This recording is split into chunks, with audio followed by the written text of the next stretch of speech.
Welcome back to a new episode of the YESS Impact podcast. And today we have the honor of being here with Lea-Sophie Cramer, who's one of the leading voices in the German business and startup world. And she is the co-founder of Amorelie, also co-host of the Fast and Curious podcast, which is one of the leading business podcasts in Germany. And she holds multiple positions such as industry advisor for KKR, is invested in more than 40 companies, and her newest venture is EPIX Sports. So pleasure having her with us today. And also briefly before we start, which connects wonderfully with the leadership topic that we have with Lea-Sophie as well, is the masterclass that we're having next week, which is The Visible Leader. And it's a 3-day free masterclass. So I'm inviting you to it to really level up. You can sign up in the show notes or just write me a message. Let's get started. Welcome to Zurich. Thank you. It's a pleasure having you here. 2 Berliners, actually. Yeah. Which is amazing because we don't have so many Berliners in the city. Hey, my question to you. Everybody's investing in AI. You started a sports company, EPIX.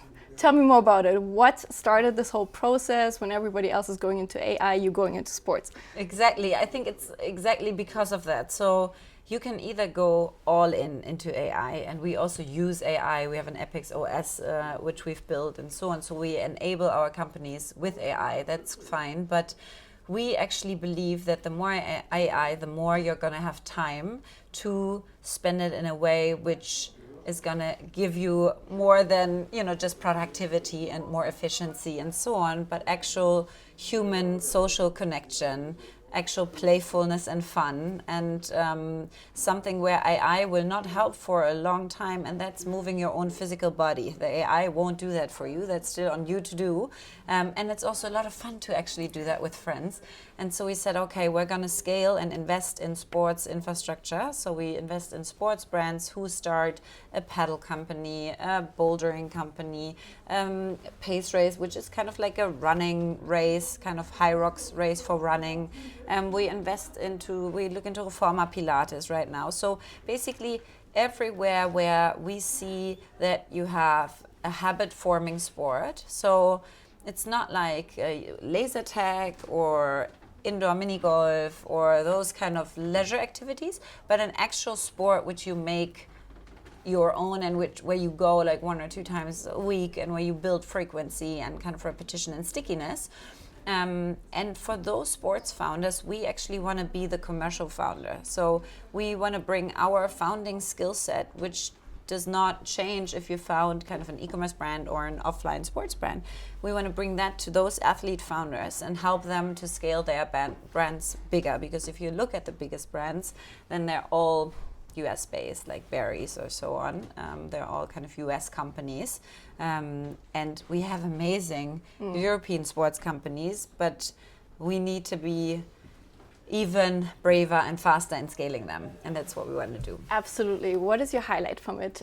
You founded it in September 2025. Yeah, exactly. Correctly. Exactly. So just recently, what's your highlight so far with it? I do have to say the first company we went into was kind of a top pick, and that is Mitte. And that's a Padel company. They started with 2 locations in Hamburg, and they now opened in Berlin, in Düsseldorf, in Cologne. And they're kind of fully booked all the time. And it's just, I started that sport as well, just like last year. And I like it so much. I really love it. I'm more or less a beginner. I'm not great at it, but it doesn't matter because with Playtomic, I can actually just book a court tomorrow here in Zurich, even though I don't know, where I would go play Padel here. But I can just look on the app, and then 3 more people would actually join who are usually very fun and, very cool. And we have a level in the app, and then you just play with them. And it's just, we've been in South Africa playing in Cape Town, so I really like the tech angle within Padel, which enables beginners to start, which enables, people who don't know each other to play with each other, and which just makes it so kind of the entry barriers, they're so low in terms of I'm going to start a new sport. I also started kind of Reformer Pilates, because I have an urban sports membership, and I can just book it and just do it whenever I want to.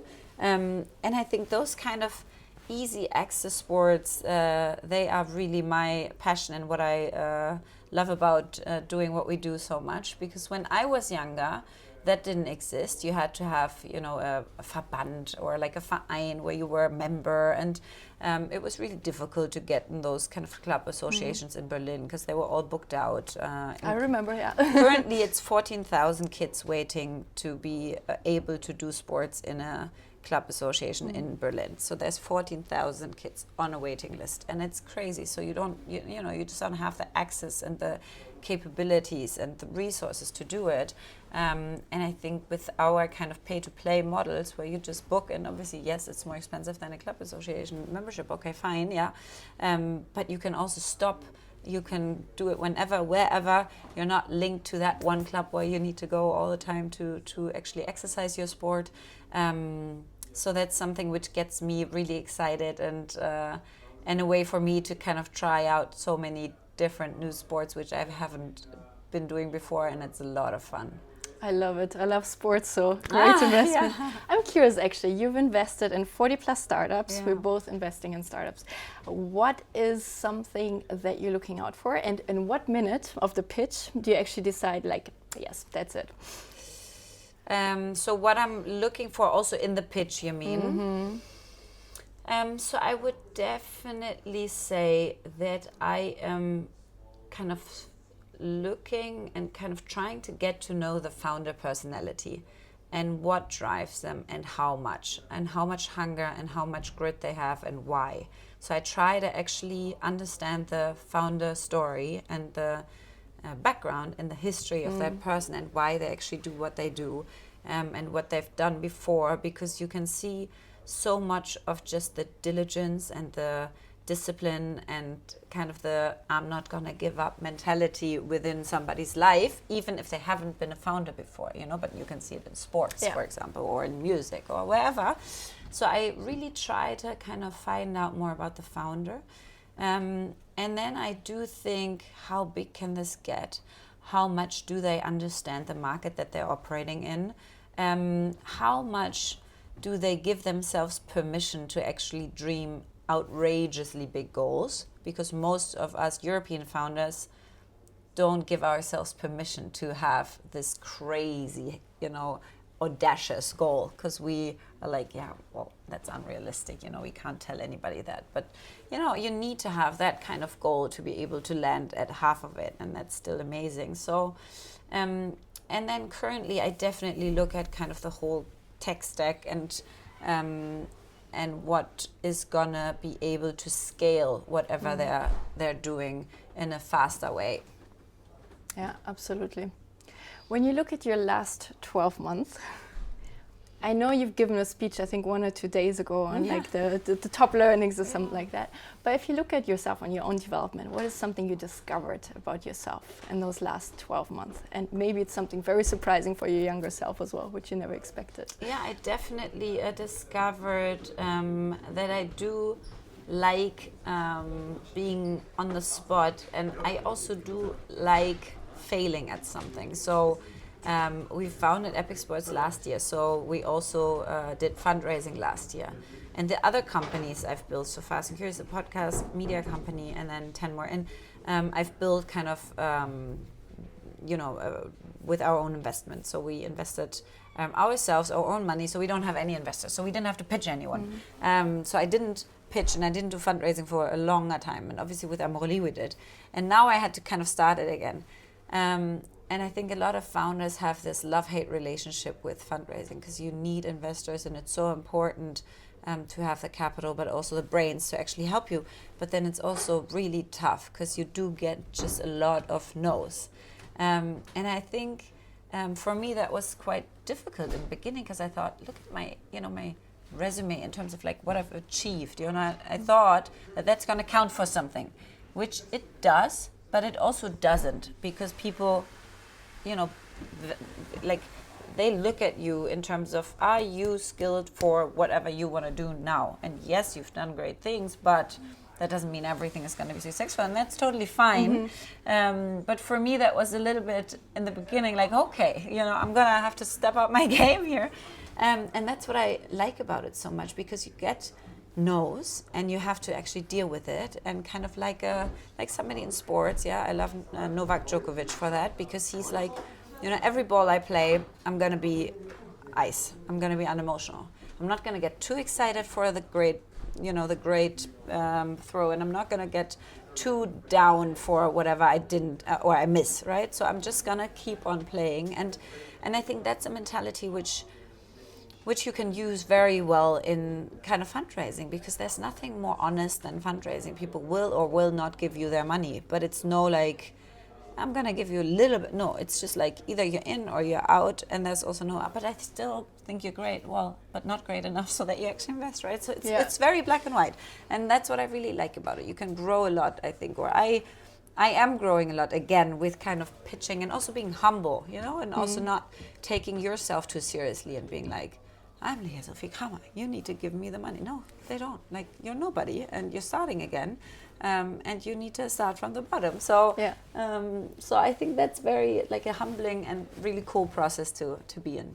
I love that. And when you imagine that we sit here again in 1 year and you say, Luise, it was the best year ever, what has happened in that year?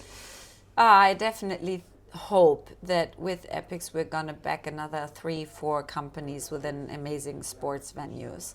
I really hope that I will have played a lot of sports of those companies. So we've invested into Element Boulders, which is a bouldering company in Germany. And I had my first bouldering lesson, and I've never been before, and that was a lot of fun. So I really hope that that goes together, kind of the passion of starting new sports and then also investing in them and being able to help those founders really grow huge brands, which so far we don't believe in as much in Europe, because sports as an asset class is just not something which is well developed yet. So that would be amazing. And I really hope with my founding team, we're 4. And it's a lot of fun. Sadly, we don't have enough time together. So I really hope that, in a year's time, I would be like, Luise, we just had an offsite for a week somewhere. And, I thought about new ideas and we're working until late at night, and it was the best thing ever. The thing is, we all have a lot of children. So that's why it's a little bit more challenging than when I was 25 building Amorelie, without any kids. Absolutely.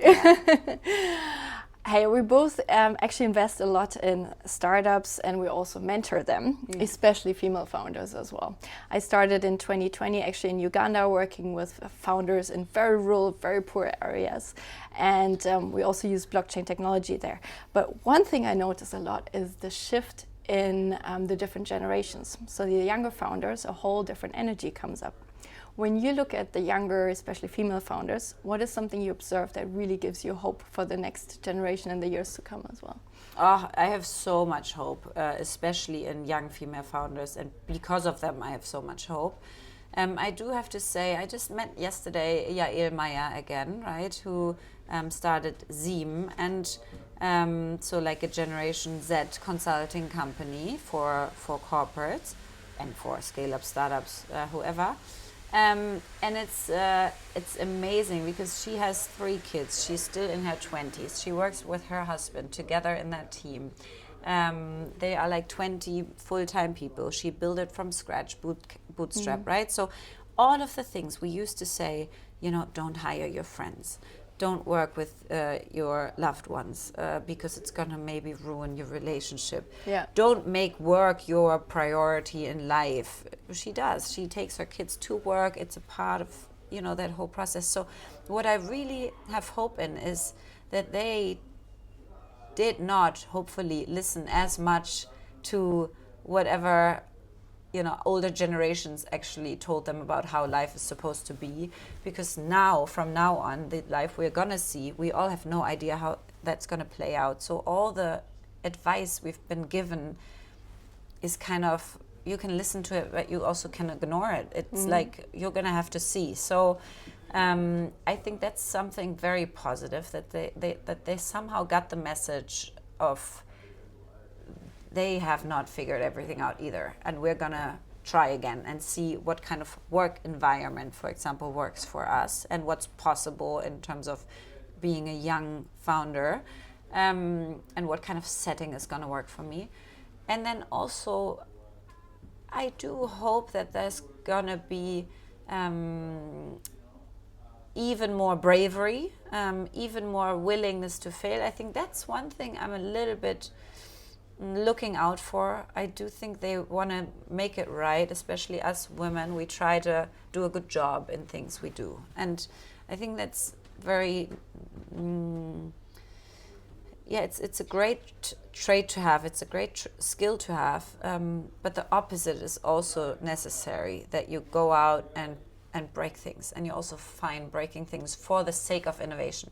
That's something I hope that young generation is going to allow itself to also break things, and for us to be like, oh my God, look at them, and you know what the older generations told us, like they're so different, and why are they not caring about A, Y, Z? And I think all of that has to happen. So.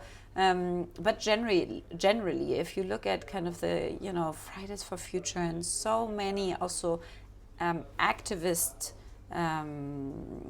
non-governmental organizations where young people actually start a whole movement and a whole a whole new way of looking at life and defining what's important right now and putting that on the map for all of us.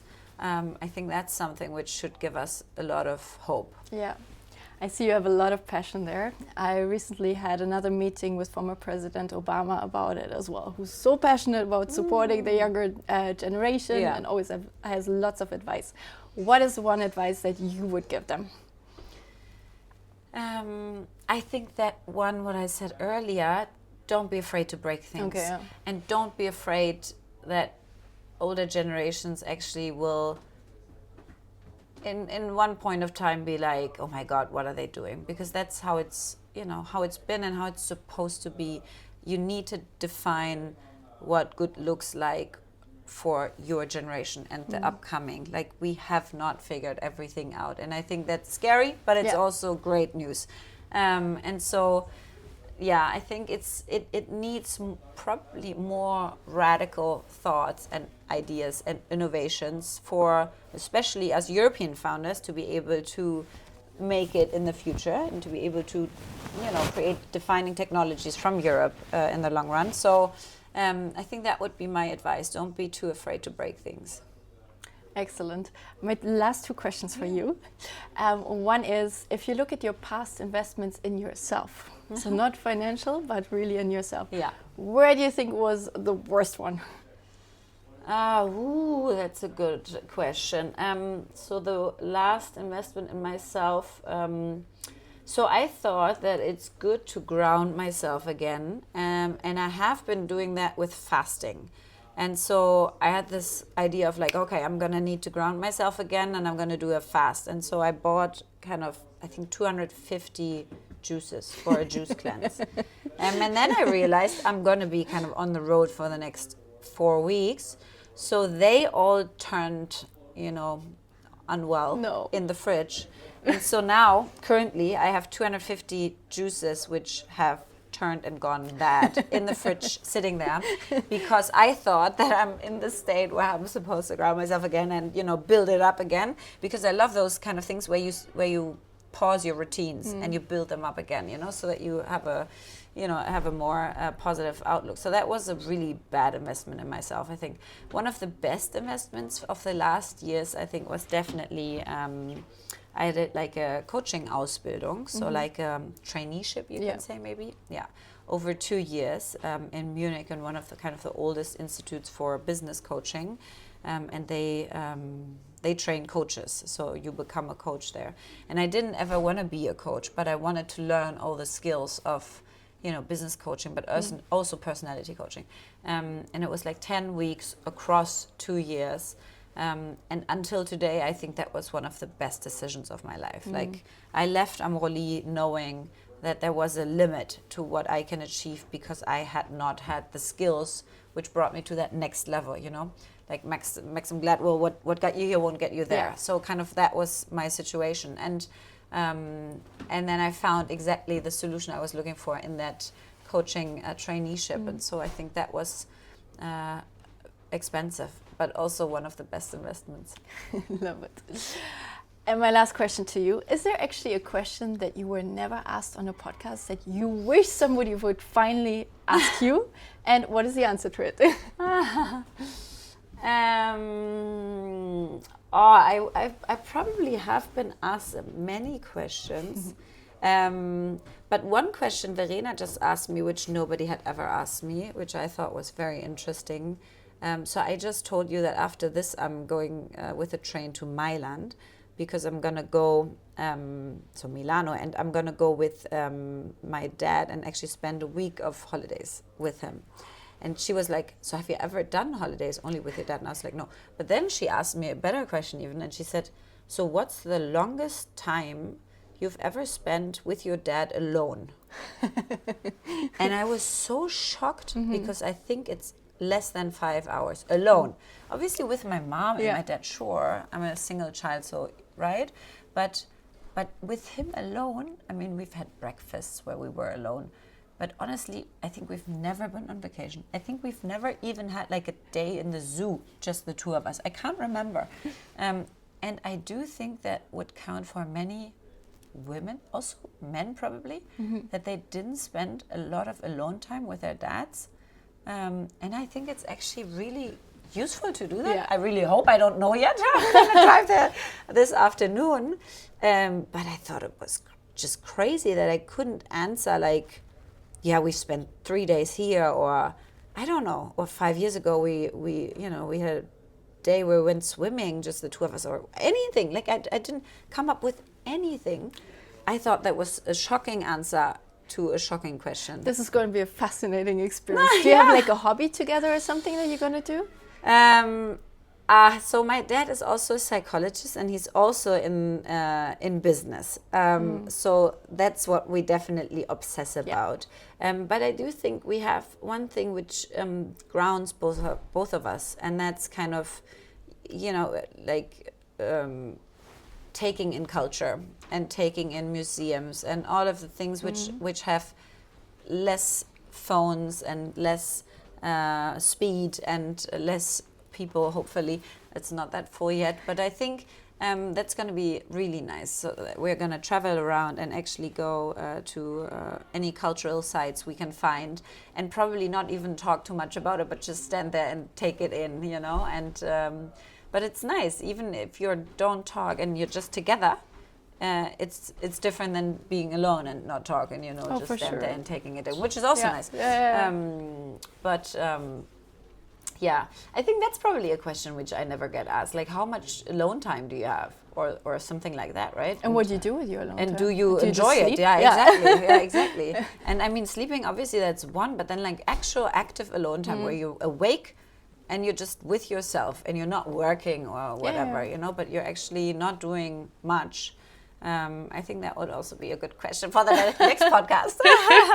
Amazing. The story of your dad reminds me a lot of my dad, because once we went to a family spa together, and my dad and I, we both love knowledge. And when I was small, he had taught me all the capitals of the world. Okay, because I wanted a globe. It's a whole ass story, so I learned them by heart. Yeah. And then we went to the spa, and we sit on different like chairs, and we both pull out a list. We had not talked about it before. And I look at his list, and he has a list of all the countries of the world, because we're both geography nerds, with the capitals, the inhabitants, and the income of the country. Okay. And he's like, yeah, I'm about to learn the income of the countries. And I'm like, Jesus Christ. And he looked at me, and he's like, what is this list? It was the same list. And I was about to learn all the inhabitants of the countries. That's crazy. So that was our like sharing a hobby on holidays. Did you actually learn it? We learned a lot of it, yeah. Wow. That's so cool. So you're going to be very good at all these different games. I'm obsessed with the pub quizzes, Exactly. Hey, Lea, it was such a pleasure having you on the podcast. Yeah, thank you so much for having me. And making the time for it. And I can't wait to see what happens with the next 12 months and so on. Yeah, exactly. I'm going to come back. Thank you.